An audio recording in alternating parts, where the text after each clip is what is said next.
অনেক ধন্যবাদ এখানে আসার জন্য। আমার প্রথম কথা হচ্ছে যে এটা বৈষম্য, যার জন্য আমরা রক্ত দিলাম। আরেকটা আবু সাইদ কেন আমরা তৈরি করব? আমরা কেন আরেকটা আবু সাইদ তৈরি করব? কেন আরেকজন আবু সাইদকে আমাকে বৈষম্য, আমার কাছে বৈষম্য কেন?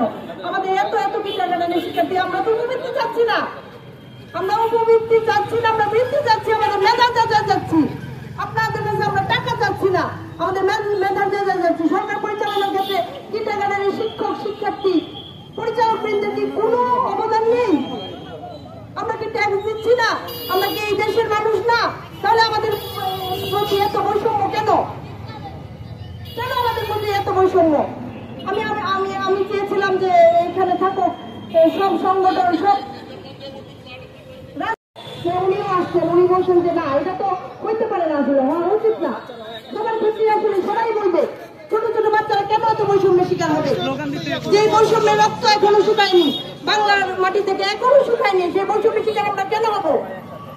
এখন মেধা না কোঠা, কোঠা না মেধা? অবশ্যই মেধা। মেধার জন্য এত কষ্ট করেছি আমরা এত দিন যাবত। এই যে আন্দোলন হয়েছে, আমরা ছিলাম না?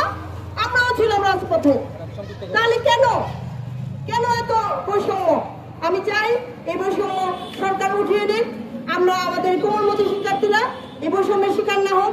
সবাই যেন মেধার যাচাই, আপনারা আসেন আমাদের সাথে মেধার যাচাই নিয়ে, মেধার যাচাই করেন যে মেধা টিকে কি টিকে না। সবাইকে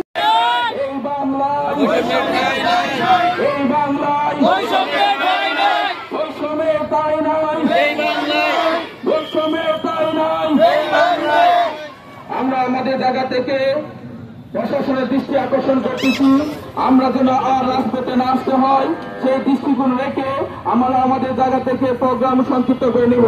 আমি উদারত আহ্বান করব আমাদের প্রোগ্রামের কথা বলার জন্য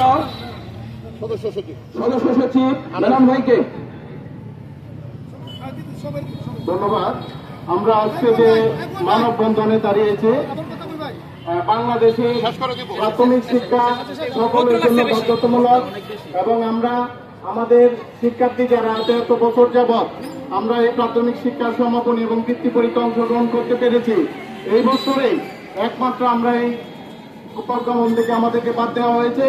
আমরা এখানে দাঁড়িয়েছি আমাদের সন্তানদের, আমাদের শিক্ষার্থীদের দাবি আদায়ের জন্য, অধিকারের জন্য। আমরা কিন্তু সরকারের কাছে টাকা চাচ্ছি না, আমরা আমাদের বেতন চাচ্ছি না, আমাদের একাডেমিকের জন্য টাকা চাচ্ছি না।